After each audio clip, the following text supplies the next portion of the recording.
देखो दोस्तों, पिछली क्लास में हम परमेय संख्याओं पर चर्चा कर रहे थे। आगे इन्हीं परिमेय संख्याओं को देखते हुए अपरिमेय संख्याएं, वास्तविक संख्याएं एवं इससे आगे चलते हैं। सबसे पहले देखते हैं परिमेय संख्याएं। परिमेय संख्याएं जिन्हें हम रेशनल नंबर कहते हैं।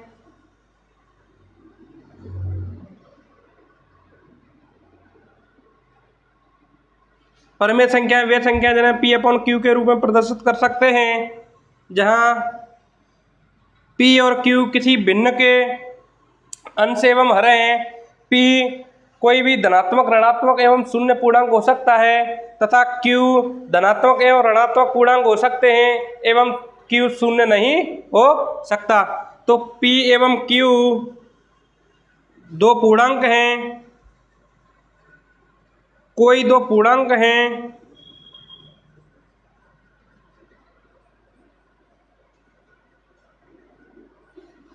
P एवं Q कोई दो पूर्णांक हैं,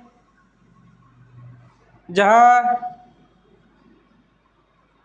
Q पूर्णांक 0 नहीं हो सकता, Q पूर्णांक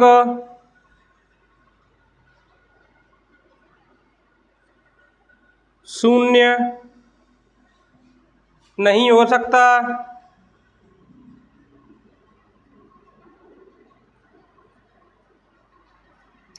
यदि Q पूर्णांक शून्य हो जाता है तो संख्या परिमेय संख्या नहीं होगी।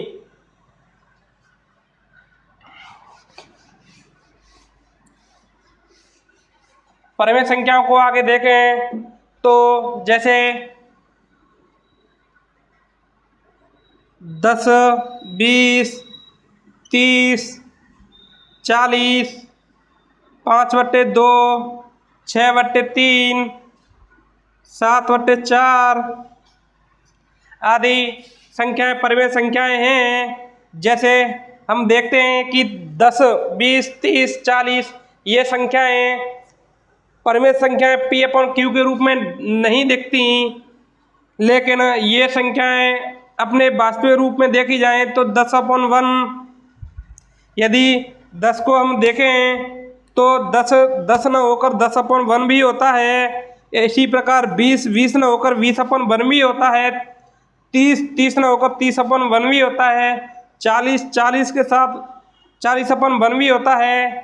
तो अब इनको तुलना करें तो P के स्थान पर 10 पूर्णांक आ जाता है, Q पूर्णांक के स्थान पर 1 पूर्णांक आएगा। ठीक इस बिंदु से तुलना करें तो P के स्थान पर 20 आएगा, Q के स्थान पर 1 आता है। ठीक इसी प्रकार कोई सा भी धनात्मक पूर्णांक, कोई सा भी ऋणात्मक पूर्णांक, कोई सा भी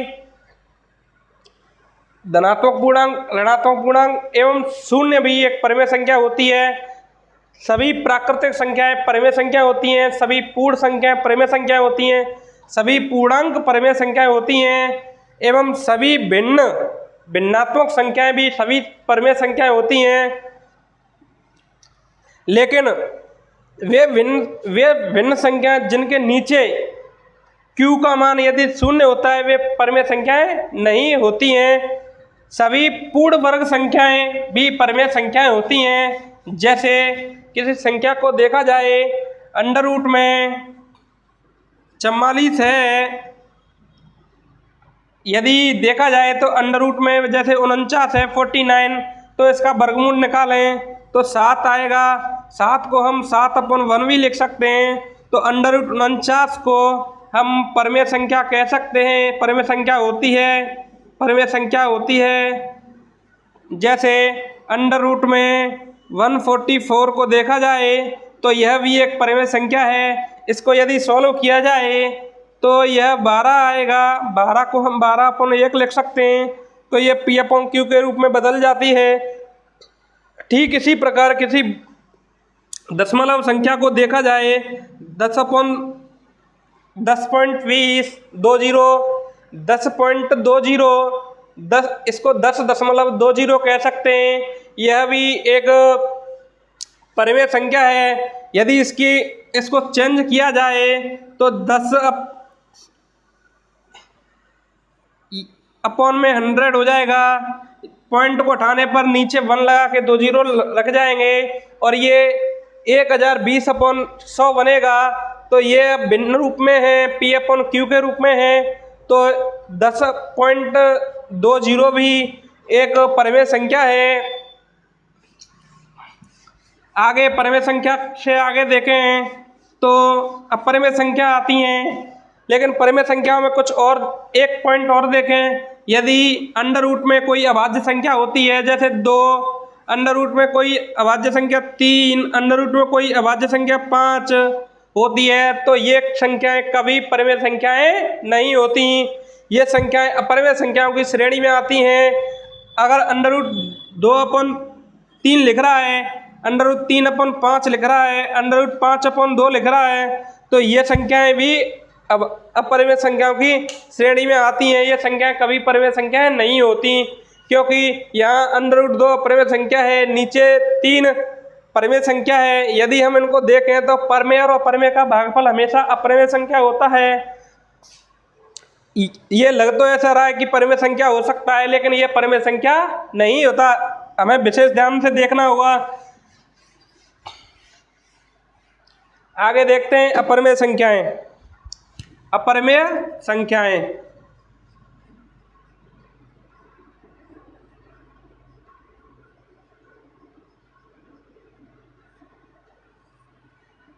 आगे देखते हैं अपरिमेय संख्याएं। वे संख्याएं जिन्हें P/Q के रूप में प्रदर्शित नहीं कर सकते, वे संख्याएं जिन्हें P/Q के रूप में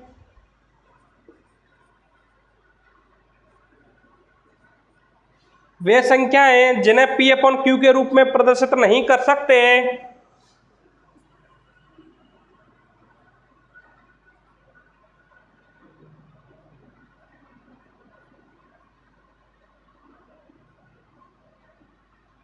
अपरिमेय संख्याएं कहलाती हैं।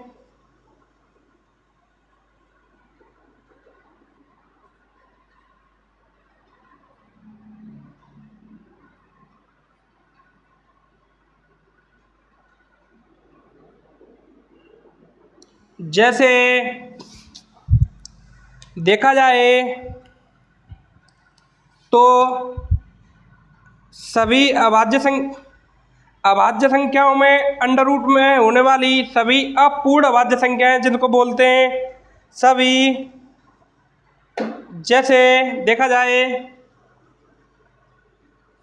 सभी अपूर्ण संख्याएं, अपूर्ण वर्ग संख्याएं, जैसे under root 3, under root 2, under root 7,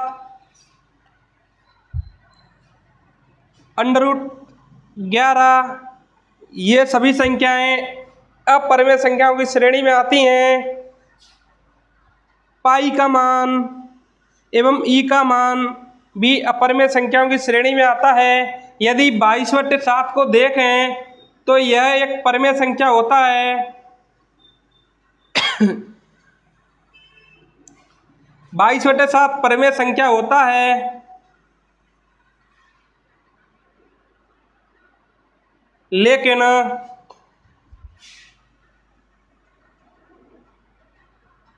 पाई अपरिमेय संख्या है।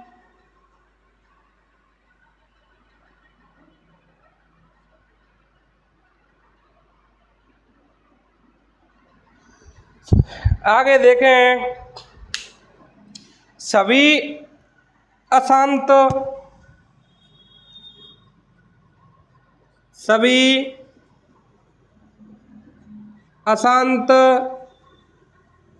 अनावर्ती दशमलव संख्याएं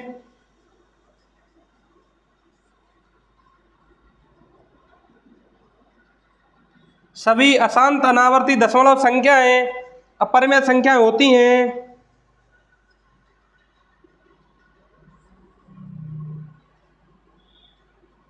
सभी अशांत अनावर्ती दशमलव संख्याएं अपरिमेय संख्याएं होती हैं। आगे देखें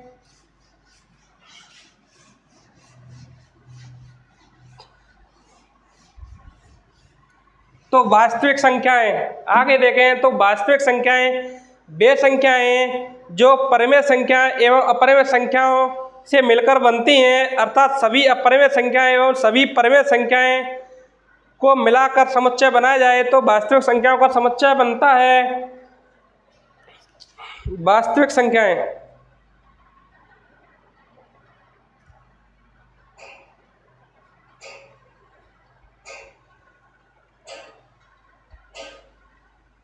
वास्तविक संख्याएं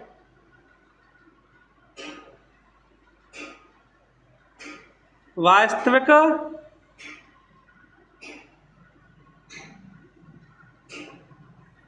संख्याएं वे संख्याएं जो परिमेय एवं अपरिमेय से मिलकर बनी होती हैं।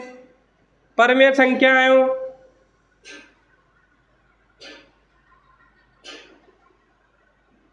एवं अपरिमेय संख्याओं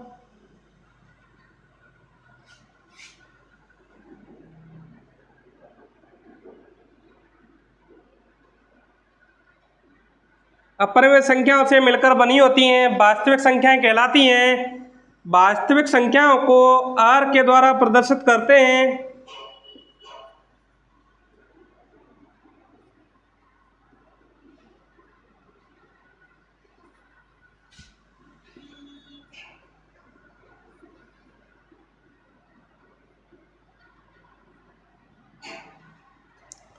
आगे देखें तो पूर्ववर्ती संख्या या पूर्ववर्ग संख्याएं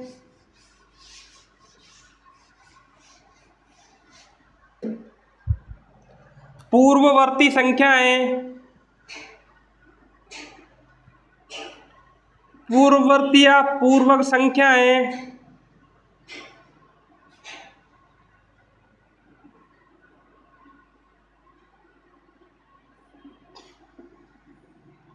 वे संख्याएं जो किसी निश्चित संख्या से आगे वाली संख्या को पूर्ववर्ग संख्या या पूर्ववर्ती संख्या कहते हैं। वह संख्या पूर्ववर्ग संख्या या पूर्ववर्ती संख्या कहलाती है जो किसी दी गई संख्या से ठीक आगे वाली एक कम संख्या होती है। उदाहरण के तौर पर जैसे देखा जाए तो 375 की पूर्ववर्ग संख्या निकालें। पूर्ववर्ग संख्या निकालें 375 की पूर्ववर्ग संख्या निकाली जाए तो 374 आएगी। 575 की पूर्ववर्ग संख्या निकालें तो 574 आएगी। 2584 की पूर्ववर्ग संख्या निकाली जाए तो 2583 आएगी। कहने का मतलब यह है यदि हमें पूर्ववर्ग संख्या निकालनी है तो जो संख्या प्रश्नानुसार दी गई है उस संख्या से एक छोटी पहले वाली संख्या को हम पूर्ववर्ग संख्या के रूप में जानते हैं। आगे उत्तरवर्ती, परिवर्ती या अनुवर्ग संख्या के बारे में देखते हैं। उत्तरवर्ती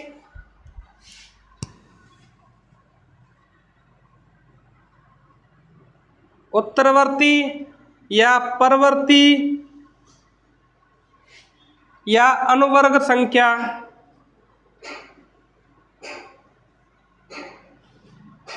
अनुवर्ग संख्या के बारे में देखते हैं तो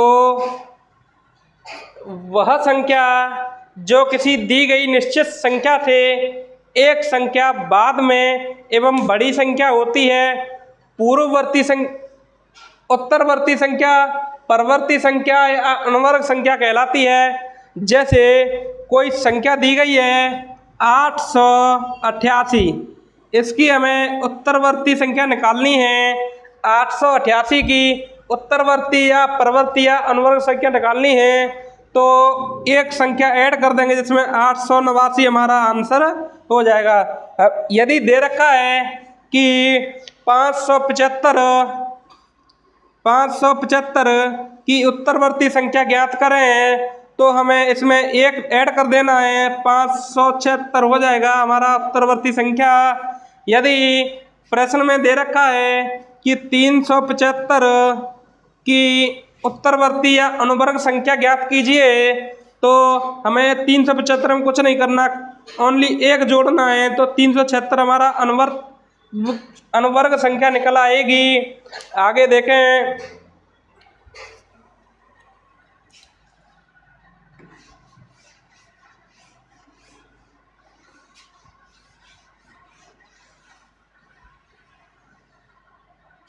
परिपूर्ण संख्या। आगे देखें, परिपूर्ण संख्या।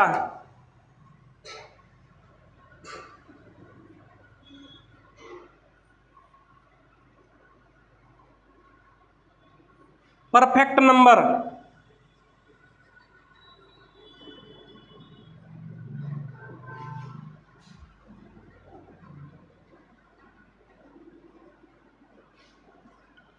परिपूर्ण नंबर या परफेक्ट संख्या या परिपूर्ण संख्या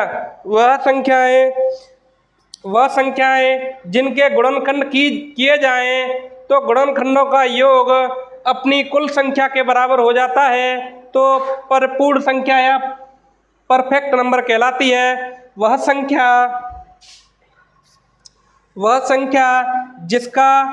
जिसके गुणनखंड किए जाएं और गुणनखंडों का योग यदि संख्या के बराबर आ जाता है तो वह दी गई संख्या परिपूर्ण संख्या कहलाती है। जैसे उदाहरण के तौर पर देखा जाए तो 6 एक परिपूर्ण संख्या है। यदि 6 के हम गुणनखंड करें तो 1 × 6 आता है, 2 × 3 आता है। इसके गुणनखंडों को देखें तो 1, 2, 3 ये गुणनखंड आते हैं।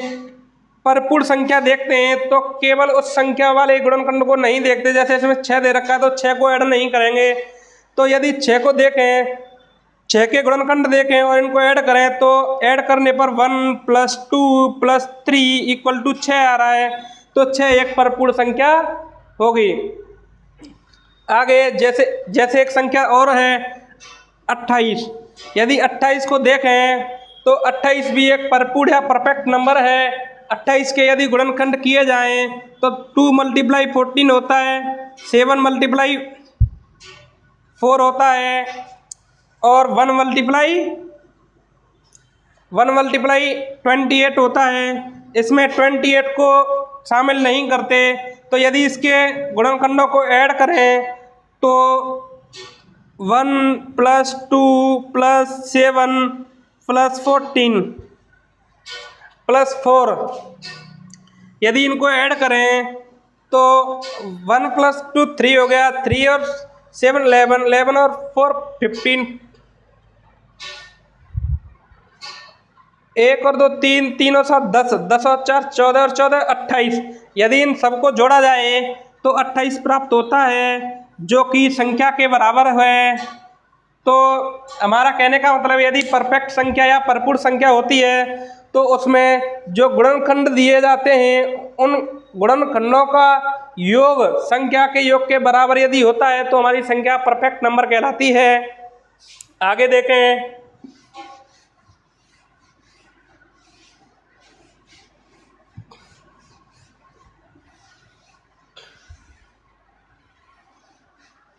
त्रिक संख्याएं।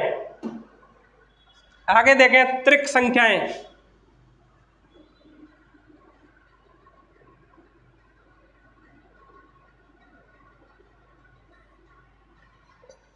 त्रिक संख्याएं वे संख्याएं होती हैं जिनमें किन्हीं दो संख्याओं का वर्ग करने पर तीसरी संख्या के वर्ग के बराबर प्राप्त हो जाती है, त्रिक संख्या कहलाती है।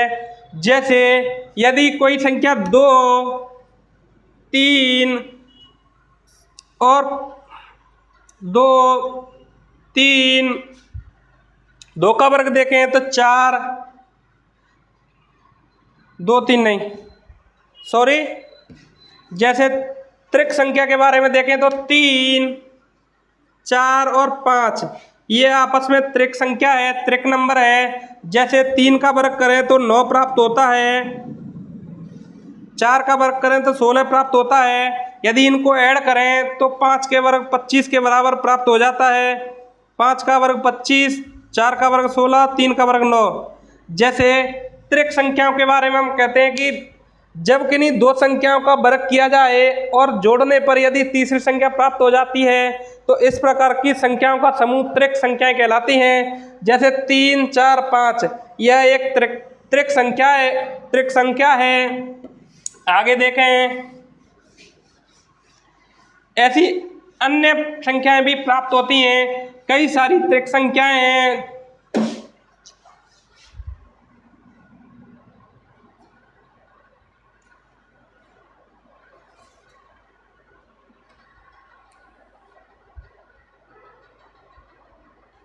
पैलिंड्रोम नंबर आगे आता है, पैलिंड्रोम नंबर।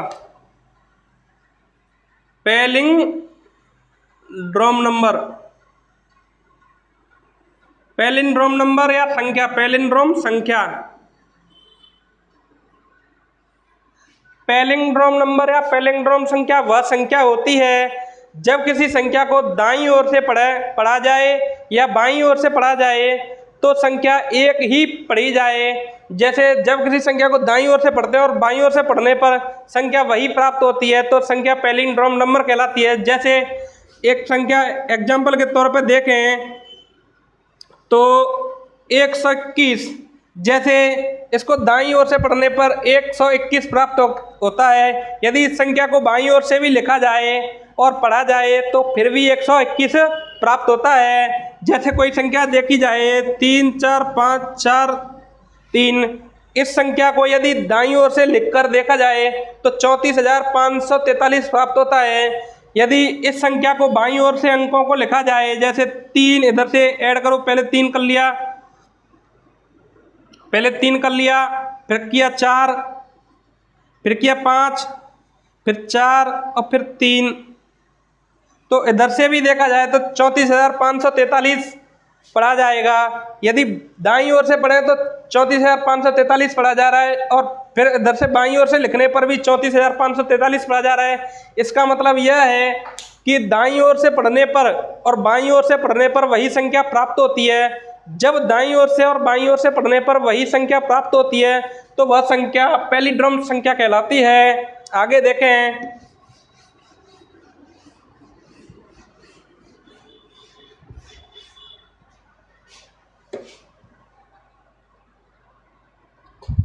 त्रिकोणीय संख्याएं।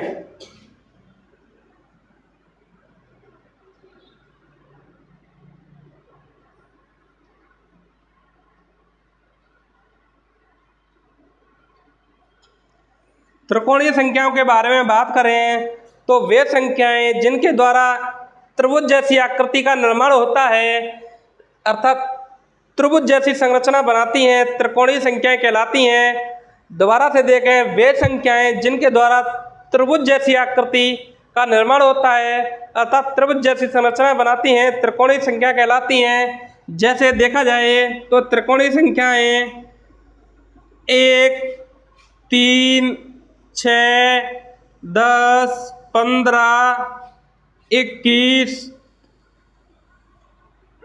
28, आगे भी विभिन्न संख्याएं त्रिकोणीय संख्याएं हैं। इन संख्याओं को देखें, त्रिकोणीय संख्या ये किस प्रकार से एग्जाम्पल के तौर पर बताएं तो यदि यदि संख्या को एक बिंदु माना जाए और दर्शाया जाए तो एक बिंदु एक त्रिभुज की तरह आकृति दिखाता है। जैसे इसको देखा जाए 3 को तो इस प्रकार से आकृति बनती है। यदि 6 से बनाई जाए आकृति तो 1, 2 इस प्रकार की आकृति बनती है। यदि 10 से आकृति बनाई जाए तो पहली लाइन में 1 बिंदु, दूसरी लाइन में 2 बिंदु, तीसरी लाइन में 3 बिंदु होते हैं, चौथी लाइन में 4 बिंदु होते हैं और इस प्रकार त्रिभुज जैसी आकृति बनती है। इसी प्रकार आगे की संख्या देखी जाए तो पहली लाइन में 1 बिंदु, दूसरी लाइन में 2 बिंदु, तीसरी लाइन में 3 बिंदु आते हैं, चौथी लाइन में 4 बिंदु आते हैं और पांचवी लाइन में देखा जाए तो 5 बिंदु आएंगे। तो इस प्रकार से आकृति बनती है त्रिभुज जैसी। इसी प्रकार आगे की देखा जाए तो पहली लाइन में 1 बिंदु आता है, दूसरी लाइन में 2 बिंदु, तीसरी लाइन में 3 बिंदु आते हैं, चौथी लाइन में 4 बिंदु आएंगे, पांचवी लाइन में 5 बिंदु आते हैं, छठवीं लाइन में 6 बिंदु आते हैं, इसी प्रकार आगे वाली त्रिक संख्या निकाली जा सकती है और हमें आकृति त्रिभुज जैसी दिखाई देती है। तो जितनी भी संख्या इस प्रकार की त्रिभुज जैसी संरचना बनाती है, त्रिभुज जैसी संरचना बनाती है, त्रिकोणीय संख्याएं कहलाती हैं। आगे देखा जाए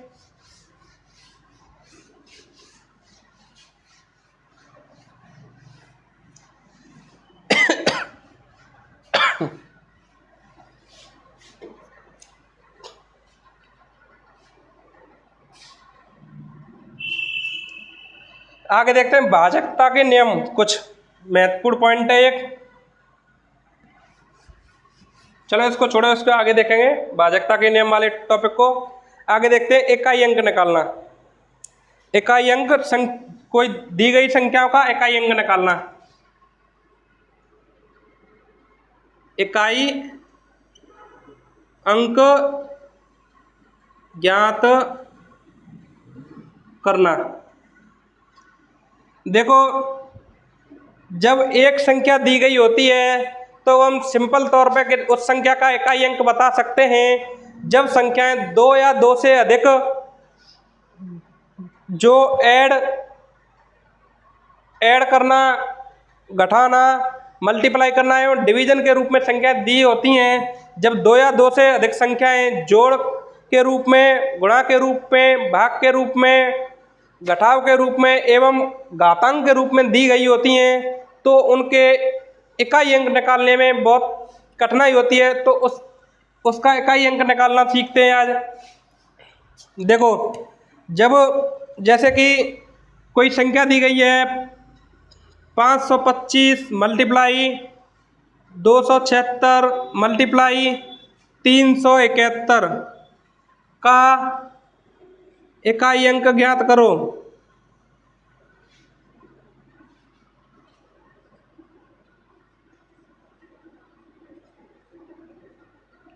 जैसे ये प्रश्न दिया गया है कि 525 276 371 का इकाई अंक ज्ञात करो।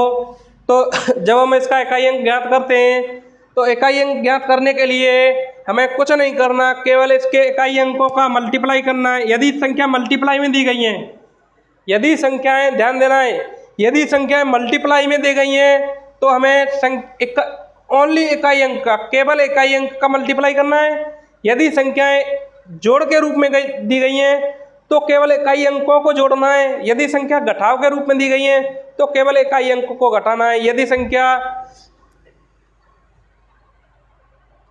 घातांक के रूप में दी गई है तो केवल इकाई अंक की घात को देखना है। देखते हैं इसी प्रकार, जैसे यहाँ संख्या मल्टीप्लाई के रूप में दी गई है तो सबसे पहले इकाई अंक को देखते हैं। इकाई अंक क्या है? यहाँ पे 5 है, यहाँ पे 6 है और यहाँ पे 1 है। तो हम सबसे पहले हमने इकाई अंक देखा और इकाई अंक का मल्टीप्लाई कर देंगे। तो हम देखते हैं कि 5 मल्टीप्लाई 6 30 आ गया, इधर मल्टीप्लाई 1 आ रहा है, 30 मल्टीप्लाई 1 करेंगे तो हमारा आएगा 30। तो 30 में जो इकाई का अंक है वही हमारी दी गई संख्या में इकाई का अंक होगा। 30 में इकाई का अंक दे रखा है 0, 0। तो बस हमारा 0 ही इस दी गई संख्या का इकाई अंक है। आगे इसी प्रकार का एक और एग्जाम्पल देखते हैं।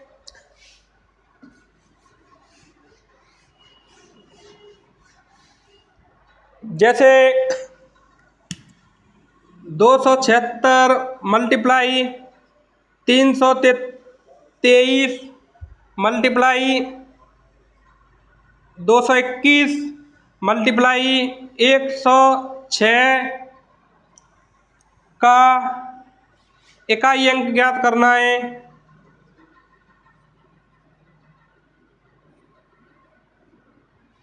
इकाई अंक ज्ञात करना है तो कैसे करेंगे? यहाँ से सबसे पहले इकाई का अंक देखते हैं 6, यहाँ इकाई का अंक देखते हैं 3, यहाँ इकाई का अंक देखते हैं 1, यहाँ इकाई का अंक देखते हैं 6।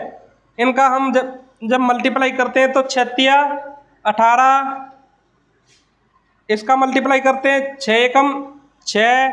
तो 18 का जब 6 से मल्टीप्लाई करेंगे तो हमें 18 का मल्टीप्लाई 6 से करने की कोई आवश्यकता नहीं है। केवल 8 का मल्टीप्लाई जैसे 6 से करेंगे तो 48 आएगा। तो हमारा इस 48 में जो 8 का अंक है, इकाई का अंक है, वही हमारी संख्या का इकाई का अंक होगा। तो अर्थात जो दी गई संख्या है, दिया गया ये नंबर है, जो मल्टीप्लाई में दी गई कुल संख्या है, कुल इक्वेशन है, उसका जो इकाई का अंक आएगा 8 आएगा।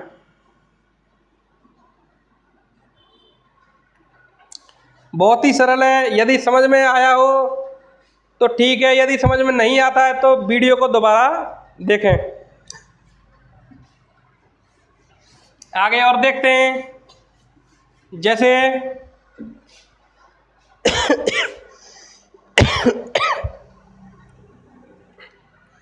एक संख्या दी गई है 525 की घात 22 का इकाई अंक ज्ञात करो।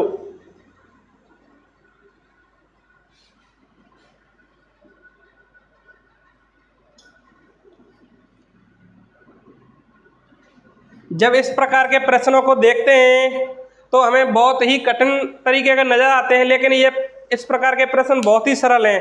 देखो, हमें कुछ नहीं करना, सबसे पहले यहाँ इकाई का अंक देखना है। तो इकाई का अंक कितना है बोलो? 5। इकाई का अंक कितना है? 5। अब हमें सबसे पहले दूसरा काम ये करना है कि जो घात दे रखी है, जो हमारी घातांक है, उस घातांक में 4 का भाग देना है। कितना? 4 का भाग देना है, 4 का डिवाइड करना है। 4 का डिवाइड करेंगे तो देखते हैं कि शेष कितना बचता है। 4 का डिवाइड करने पर शेष कितना बचता है? तो हम 4 का डिवाइड करेंगे तो शेष बचेगा हमारा 2। शेष बचेगा 2। तो हमें 5 की पावर जो 2 बचा है, शेष 2 बचा है, उसको इकाई के अंक पे पावर के रूप में लगा देंगे। अब इसको हल करते हैं तो 5 मल्टीप्लाई 5 आया। 5 मल्टीप्लाई 5 कितना हो गया? 25। तो हमारा जो 25 में इकाई का अंक है 5, ये 5 ही हमारा इस जो संख्या है 525 का इकाई का अंक होगा। 525 की पावर 22 का इकाई का अंक होगा। अर्थात 525 की घात 22 का इकाई अंक 5 है। आगे देखें।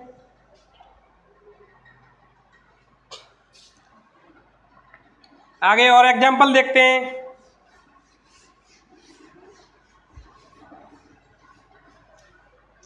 जैसे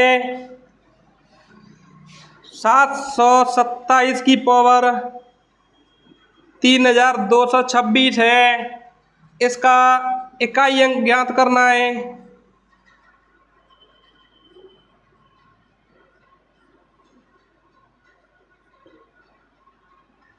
तो कैसे करेंगे? सबसे पहले मैंने जो बताया कि हमें जो आधार दे रखा है, नीचे संख्या दे रखी है, उसका इकाई का अंक रखना है। क्या करना है? सबसे पहले इकाई का अंक रखना है। इकाई का अंक कितना है? 7। इसकी पावर में लगाना है। अब हमें इसमें 4 का भाग देना है। इसमें 4 का भाग देना है। जब हम इसमें 4 का भाग देंगे तो 4 की भाजकता ये कहती है कि इकाई के यदि 2 अंक में 4 का भाग दे दिया जाए और 4 का भाग देने पर इकाई के जो 2 अंक में 4 का भाग देते हैं तो जो शेष बचता है, टोटल संख्या में 4 का भाग देने पर जो शेष बचता है वह बराबर होता है। तो हम 3026 में भाग 4 का न देकर केवल 26 में 4 का भाग देंगे। किसमें? 26 में। यहाँ इतने में 4 का भाग न देखते हुए केवल यहाँ 2 अंकों में 4 का भाग दे देंगे। तो 4 का भाग देने पर 4 × 24, 2 शेष बचता है। कितना शेष बचता है? 2 शेष बचता है। इस 2 शेष का मतलब हो गया 7 मल्टीप्लाई 7। इसका करेंगे तो 49 आता है। अर्थात 727 की पावर 3226 का इकाई का अंक जो आएगा वो क्या आएगा? 9 आएगा। कितना आएगा? 9 हमारा आंसर हो जाएगा, इकाई अंक आ जाएगा। क्या आ जाएगा? 9 हमारा इकाई अंक आ जाएगा। जैसे आगे और संख्या लिया जाए, और संख्या लेते हैं। जैसे 243, कितना लेते हैं? 243 की पावर कर देते हैं हम 7, 5, 4, 3। 7543 का इकाई अंक ज्ञात करो। इकाई अंक ज्ञात करना है।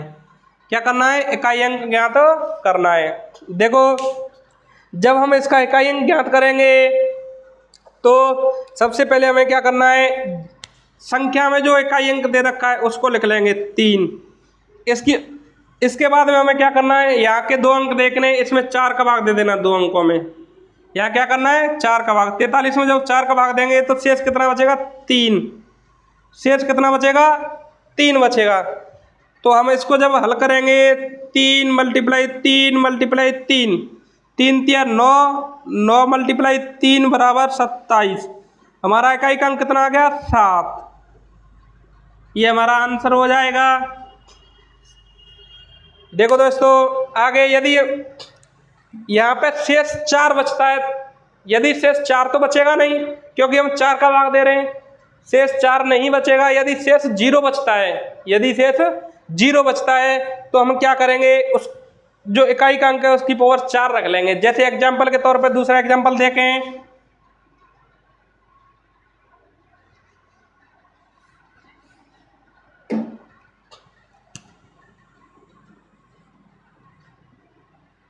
दो 242 की पावर 564।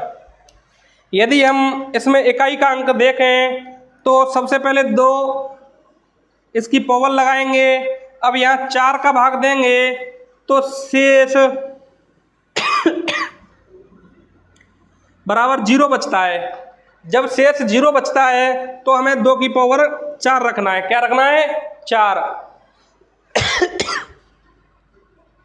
जब इसको हल करेंगे तो 2 मल्टीप्लाई 2 मल्टीप्लाई 2 मल्टीप्लाई 2 करेंगे, 2 दूनी 4। इसका मल्टीप्लाई करेंगे, 2 दूनी 4, 4 चौका कितना आ गया? 16। तो इकाई का अंक क्या हो जाएगा?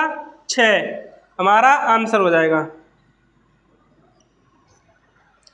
लिखो,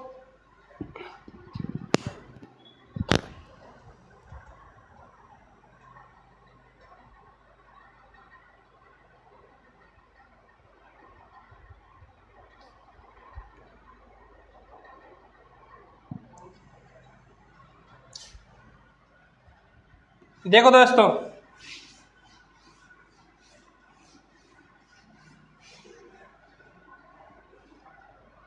जब एक नोट पॉइंट है यहाँ पे, बहुत ही इंपॉर्टेंट है। जब हम घातांक वाली संख्याओं का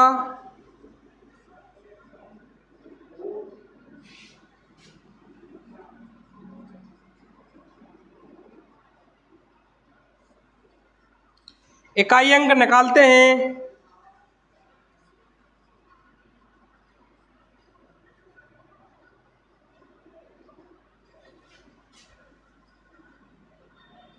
तो आधार वाली संख्या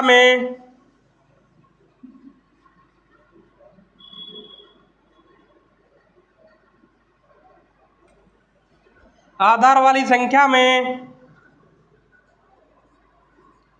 इकाई अंक यदि 0, 1, 5 और 6 होता है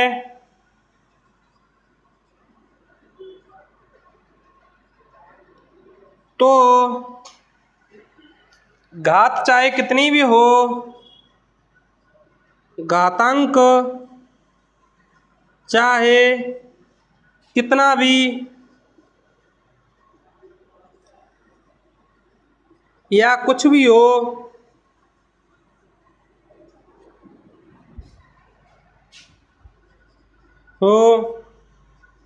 संपूर्ण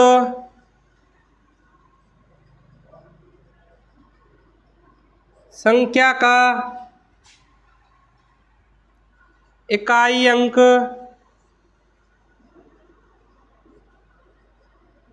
क्रमशः 0, 1, 5, 6 ही आता है। जब हम घातांक वाली संख्याओं का इकाई अंक निकालते हैं तो आधार वाली संख्या यदि 0, 1, 5 और 6 है तो घातांक चाहे कितनी भी हो, चाहे कुछ भी हो, हमारा इकाई का अंक वही होता है जो हमारा आधार का इकाई का अंक होता है। जैसे 0 का इकाई का अंक 0 ही आएगा, 1 का इकाई का अंक 1 ही आएगा, 5 का इकाई का अंक 5 ही आएगा, 6 का इकाई का अंक 6 ही आएगा।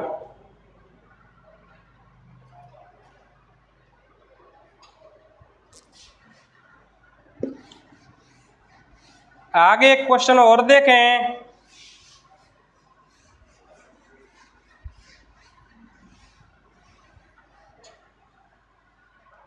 इकाई अंक में ही इसको ऊपर लिख दूं।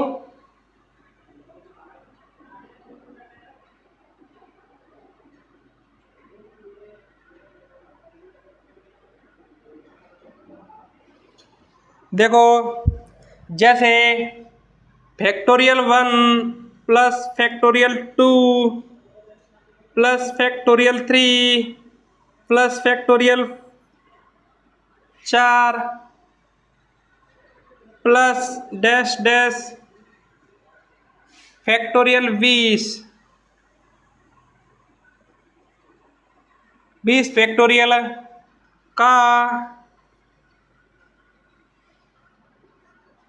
इकाई अंक ज्ञात करना है तो कैसे करेंगे?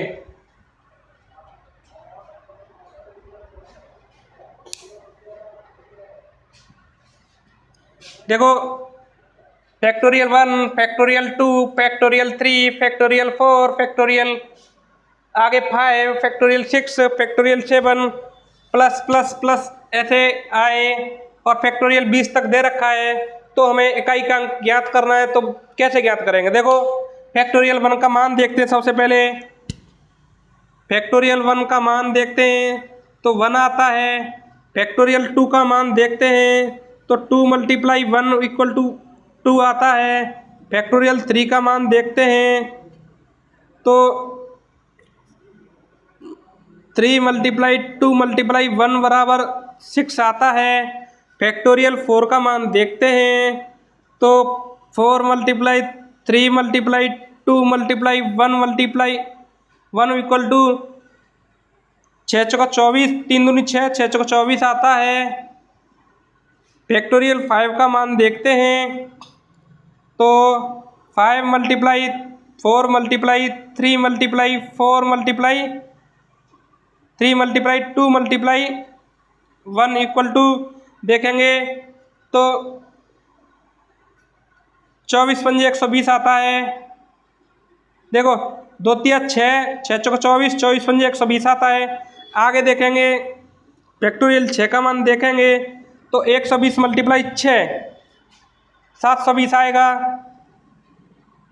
जैसे 6 × 5 × 4 × 3 × 2 × 1 करेंगे तो 720 आएगा।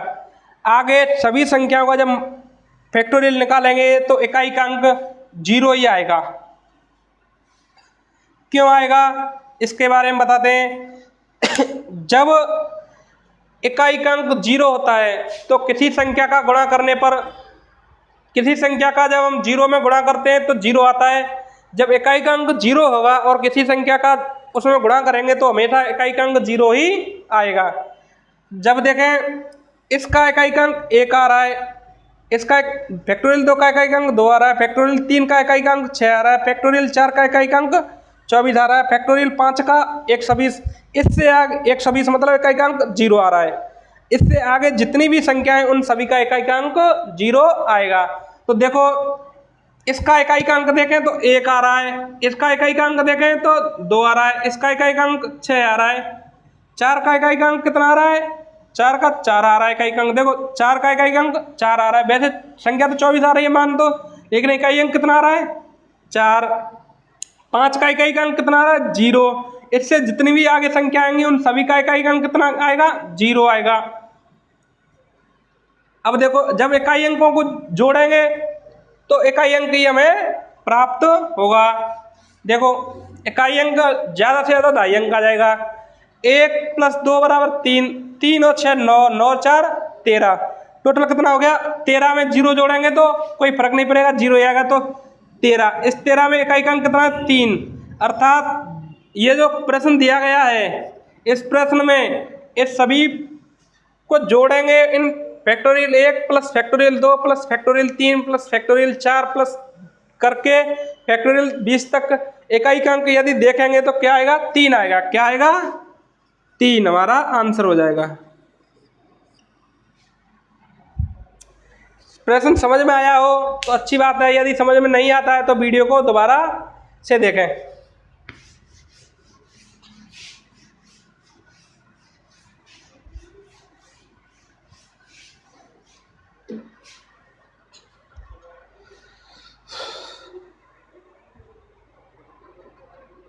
पेपर में एक क्वेश्चन आया है एग्जाम में, देखो ये 342 मल्टीप्लाई 348 मल्टीप्लाई 316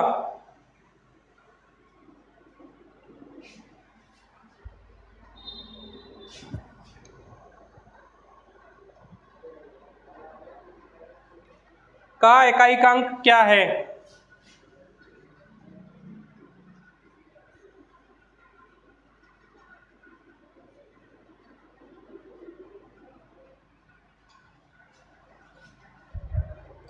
ऑप्शन में दे रखा है 3 4 5 6। Option A 3, B 4, C 5, D 6। देखो इसका इकाई का अंक निकालते हैं तो हमें क्या करना है? इकाई इकाई के अंकों का मल्टीप्लाई करना है। 2 × 8 × 6, बताओ 2 × 16 × 6। अब इधर के इकाई का अंकों का मल्टीप्लाई करो, 6 × 6 6 छक्के 36। यहाँ इकाई का अंक कितना आ रहा है? 6। तो हमारा जो प्रश्न है उसका इकाई का अंक कितना हो जाएगा? 6 हो जाएगा। ऑप्शन कितना सही है? डी सही है। ऑप्शन हमारा डी सही है। क्या सही है? डी सही है। आगे एक प्रश्न हो रहा है एग्जाम में,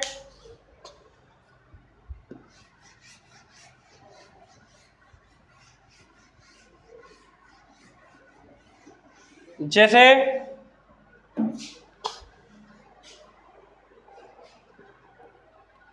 122 की पावर 173, 122 की पावर 173 का इकाई अंक ज्ञात करो।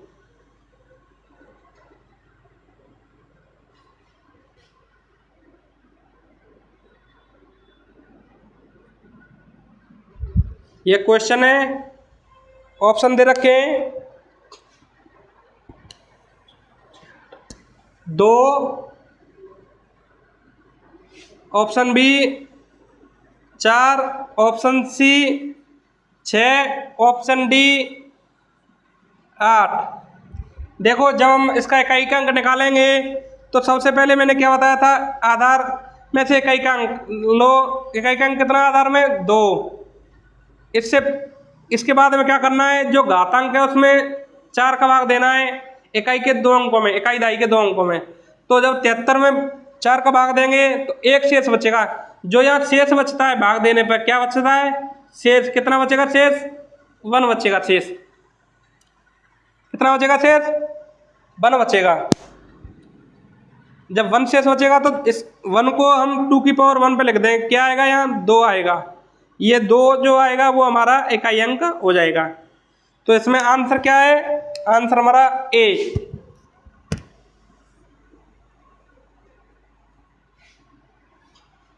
आगे एग्जाम में एक क्वेश्चन और आया है,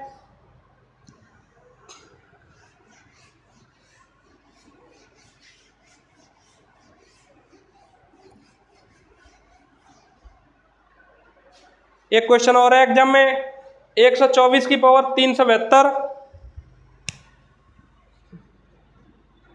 124 की पावर 372 प्लस 124 की पावर 373 के योग में इकाई का अंक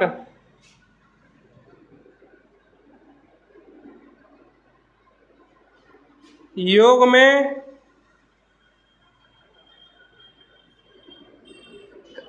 इकाई का अंक क्या होगा?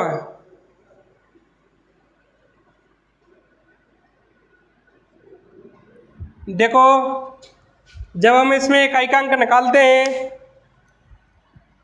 तो यहाँ इकाई का अंक देखेंगे, यहाँ कितना इकाई का अंक 4। जब यहाँ 4 का भाग देंगे तो शेष क्या बचेगा? यहाँ शेष 4 का भाग देने पर, यहाँ 4 का भाग देने पर शेष क्या बचेगा देखते हैं। यहाँ 4 का भाग देने पर शेष बचता है 0। जब मैंने बताया था शेष 0 बचता है तो हम घातांक कितनी लिखते हैं? 4। प्लस के स्थान पर प्लस रखेंगे, यहाँ कितना है? 4। इसकी घातांक देखते हैं, यहाँ शेष कितना बचेगा? यहाँ शेष बचेगा 1, तो 4 की पावर 1। अब इसको देखते हैं, 4 की पावर 4 का मतलब हो गया 4 मल्टीप्लाई 4 मल्टीप्लाई 4 मल्टीप्लाई 4। इस प्लस का मतलब प्लस हो गया, 4 का मतलब 4 हो गया। इसको जब देखते हैं, 4 चौका 16 और 4 चौका 16, 4 चौका 16 मल्टीप्लाई 16 प्लस 4। इसका जब इकाई का अंक देंगे तो 6 मल्टीप्लाई 6 कर देंगे, 6 छक्के 36, 36 का इकाई का अंक कितना आ जाएगा? 6 प्लस यहाँ कितना है? 4। जब इस 6 और 4 को ऐड करेंगे तो कितना आएगा? 10। इकाई का अंक कितना आएगा? 0, 0 हमारा आंसर हो जाएगा। ऑप्शन में क्या दे रखा है?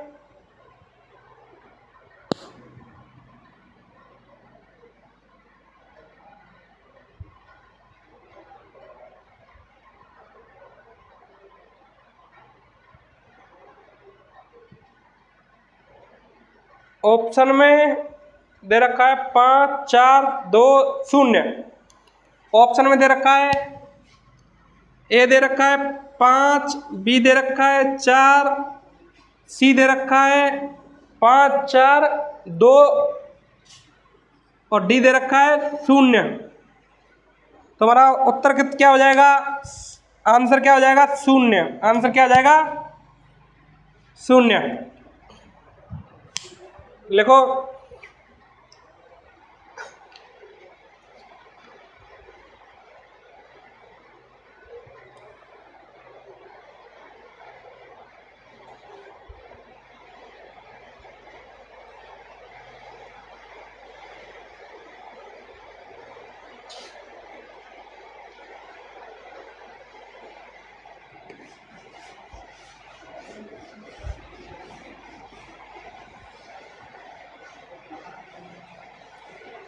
आगे एक पॉइंट आता है भाजकता के नियम। क्या आता है? भाजकता के नियम। क्या आता है? भाजकता के नियम।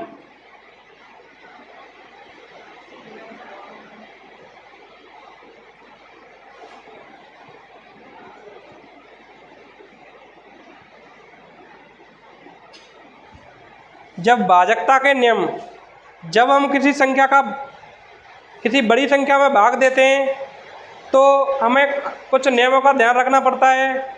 उनमें देखते हैं सबसे पहले 2 की भाजकता। क्या? 2 की भाजकता। 2 की भाजकता का नियम।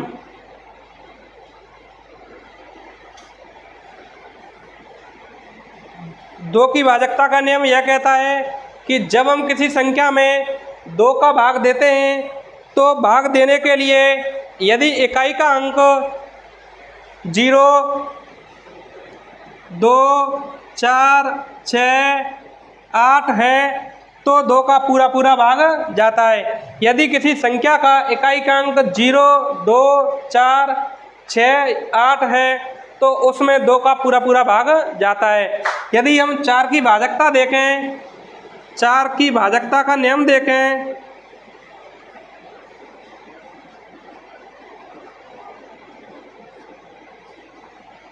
तो 4 की भाजकता के नियम के लिए यदि इकाई एवं दहाई के अंक में यदि 4 का पूरा भाग चला जाता है, यदि इकाई एवं दहाई के अंक में 4 का पूरा भाग चला जाता है तो दी गई संख्या में 4 का पूरा भाग चला जाएगा। 8 की भाजकता का नियम कहता है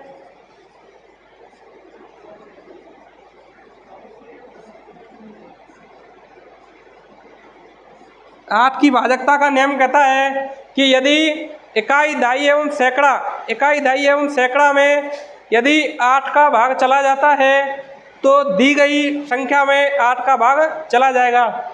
यदि इकाई अंक में 2 का भाग जाता है तो संपूर्ण संख्या में 2 का भाग चला जाएगा। यदि इकाई एवं दहाई की संख्या में 4 का भाग जाता है तो संपूर्ण संख्या में 4 का भाग चला जाएगा। यदि इकाई दहाई एवं सैकड़ा की संख्या में 8 का भाग पूरा चला जाता है तो संपूर्ण संख्या में 8 का भाग चला जाता है। आगे देखते हैं 2, 4 एवं 8 की भाजकता हो गई। यदि 16 की भाजकता देखें तो इकाई दहाई सैकड़ा एवं हजार 4 अंकों में यदि 16 का भाग पूरा चला जाता है तो दी गई संख्या कितनी भी बड़ी हो उसमें 16 का भाग चला जाएगा। यदि 32 की भाजकता देखें तो इकाई दहाई सैकड़ा हजार एवं 10,000 5 अंकों में यदि 32 का भाग चला जाता है तो दी गई संपूर्ण संख्या में 32 का भाग चला जाएगा। यदि हम आगे देखें इसी क्रम में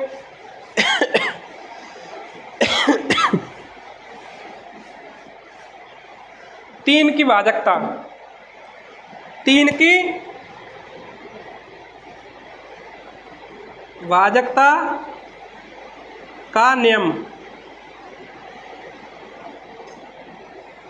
3 की भाजकता का नियम यदि हम देखें तो संख्या के अंकों को जोड़कर यदि संख्या के अंकों के जोड़ में 3 का भाग चला जाता है तो संपूर्ण दी गई संख्या में 3 का भाग चला जाएगा। जैसे एग्जाम्पल के तौर पे हम देखें, जैसे कोई संख्या दी गई है 5, 2, 7, 8, 2, ये जो संख्या दी गई है यदि इस संख्या के अंकों को जोड़ा जाए, जैसे 8 और 2 10, 10 और 7 8 और 2 इनको जोड़ो, 5 और 2 7, 7 और 7 14, 14 और 7 14 और 8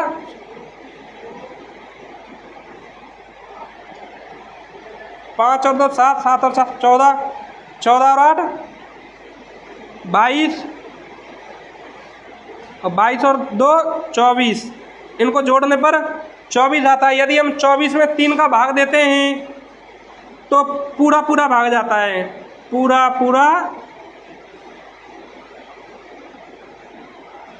भाग जाता है।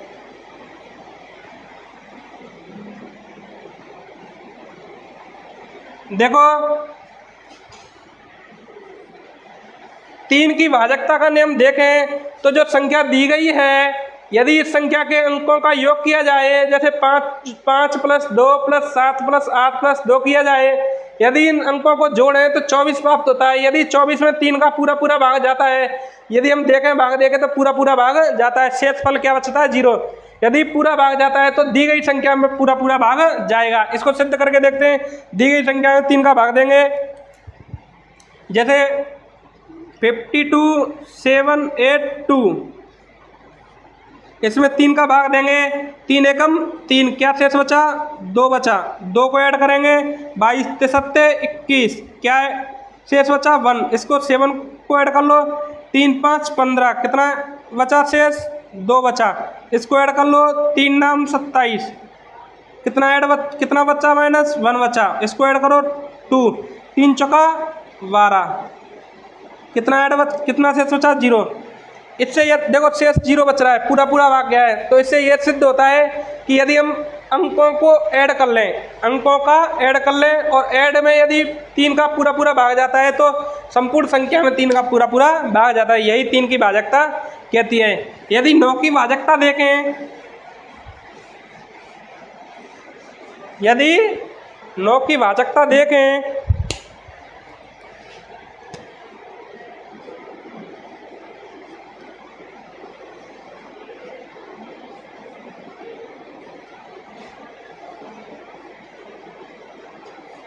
9 की भाजकता देखें तो संख्या के अंकों का योग करके उसमें यदि 9 का पूरा पूरा भाग जाता है तो दी गई संख्या में पूरा पूरा भाग जाएगा। जैसे अभी 3 की भाजकता का नियम देखा था, उसमें 3 की भाजकता का नियम जब देखते हैं तो संख्या के सभी अंकों को ऐड करते हैं, उस ऐड में 3 का पूरा पूरा भाग जाता है तो सब पूरी संख्या में 3 का भाग जाता है। यदि संख्या के ऐड में 3 का पूरा पूरा भाग नहीं जाता है तो पूर्ण संख्या में 3 का पूरा पूरा भाग नहीं जाता है। तो 9 की भाजकता ठीक इसी प्रकार की है। यदि संख्या के ऐड में 9 का पूरा पूरा भाग गया तो दी गई संख्या में 9 का पूरा पूरा भाग चला जाता है। जैसे एग्जाम्पल के तौर पर देखें 9, 2, 7, 5, 4 ये जो दी गई संख्या है, यदि इसके अंकों का ऐड करें, जोड़ा जाए तो 9 + 2 + 7 + 5 + 4 किया जाए।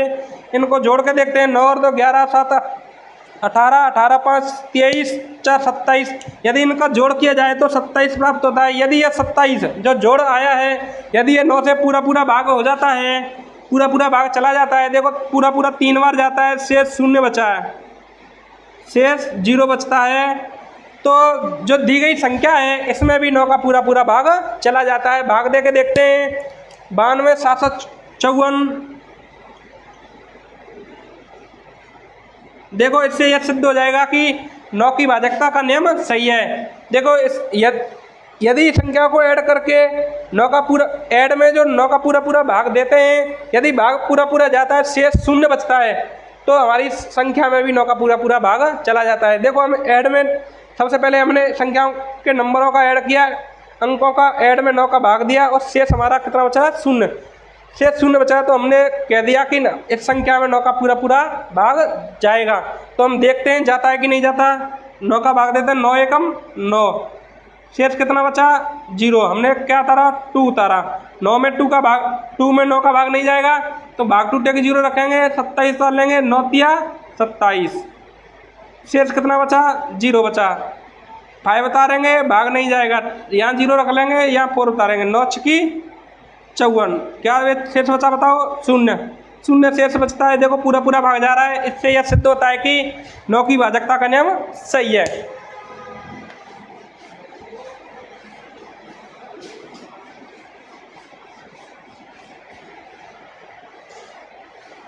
हमने 2 की भाजकता का नियम पढ़ा, 3 की भाजकता का नियम पढ़ा, 4 की भाजकता का नियम पढ़ा, 8 की भाजकता का नियम पढ़ा, 9 की भाजकता का नियम पढ़ा। 6 की भाजकता का नियम देखते हैं। क्या देखते हैं? 6 की भाजकता का नियम।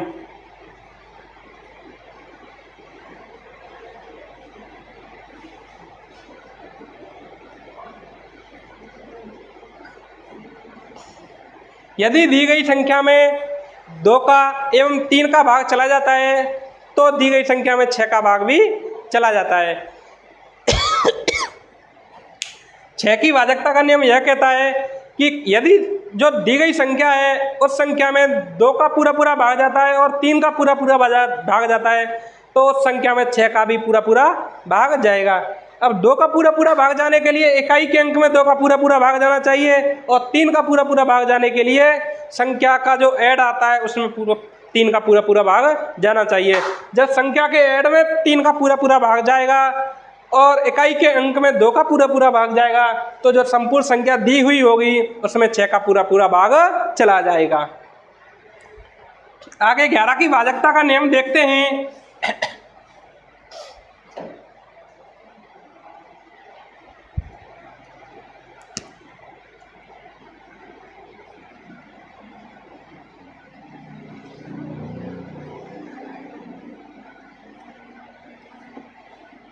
ग्यारह की भाजकता का नियम यह कहता है कि सम स्थानों का योग किया जाए एवं विषम स्थानों का योग किया जाए। दी गई संख्या में सम स्थानों पर जो संख्या अंक दिए होते हैं, सम स्थानों के अंकों का योग एवं विषम स्थान के अंकों का योग यदि आपस में घटाया जाए और घटाने पर यदि 0 बचे या 11 जो बची संख्या है वो 11 से पूर्णतः विभाजित हो जाए तो दी गई संख्या 11 से पूर्णतः विभाजित होगी। जैसे एग्जाम्पल के तौर पे देखें 5 7 2 6 8 7 2 ये जो संख्या दी गई है, यदि इसके इकाई सम संख्या एवं सम स्थान एवं विषम स्थानों का अंकों का योग किया जाए, जैसे विषम स्थानों पर अंक देखें तो 5 प्लस इन विषम स्थानों के अंकों को लें 5 + 2 + 8 + 2 एवं सम स्थानों के अंकों को लें इनको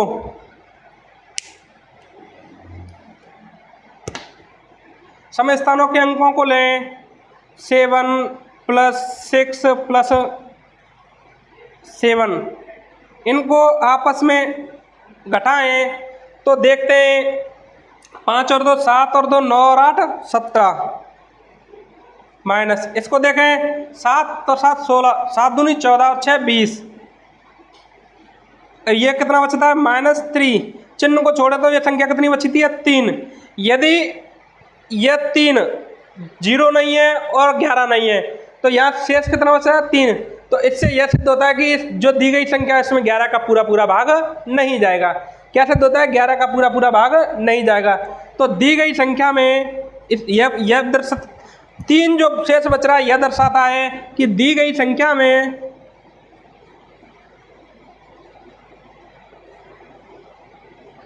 11 का पूरा भाग नहीं जाएगा। देखो चेक करके देखते हैं 11 का पूरा भाग जाता है या नहीं जाता। यह संख्या है 57 26 87 2। इसमें हम 11 का भाग देखते हैं। देखें 11 का भाग 5 में देंगे नहीं जाएगा, 57 में देंगे 5 बार जाएगा 55 आएगा, 2 शेष बचेगा। यहाँ 2 उतारेंगे 11 दूनी 22, 0 शेष बचेगा। यहाँ 6 उतारेंगे भाग टूटेगी 0 रखेंगे, फिर 8 उतारेंगे 11 6 66, 6 बार जाएगा 2 शेष बचेगा।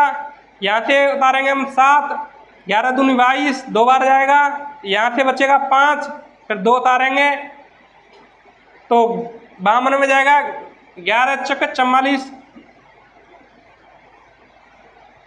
8 शेष बचेगा। क्या बचेगा शेष? 8 शेष बचेगा। इससे यह सिद्ध होता है कि हमारा ये जो नियम है वो सही है, क्योंकि यहाँ -3 शेष बच रहा था। -3 का मतलब हो गया कि प्लस का 8 शेष बच रहा है। क्या? -3 शेष बच रहा है, इसका मतलब हो गया प्लस का 8 शेष बच रहा है। तो यहाँ 11 का पूरा भाग नहीं जा रहा। आगे देखें, ऐसा एक एग्जाम्पल देखते हैं जिसमें 11 का पूरा भाग जाता है। जैसे इसी संख्या में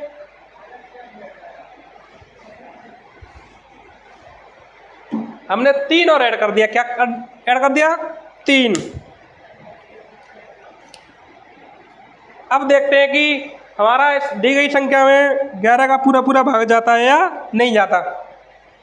देखो सबसे पहले सम स्थानों को देखो, विषम स्थानों को देखते हैं। 3 7 6 7, 3 + 7 + 6 + 7 इसको आपस में सम स्थानों से घटाते हैं। ये तो विषम स्थान ले लिए हमने, अब सम स्थानों से घटाते हैं।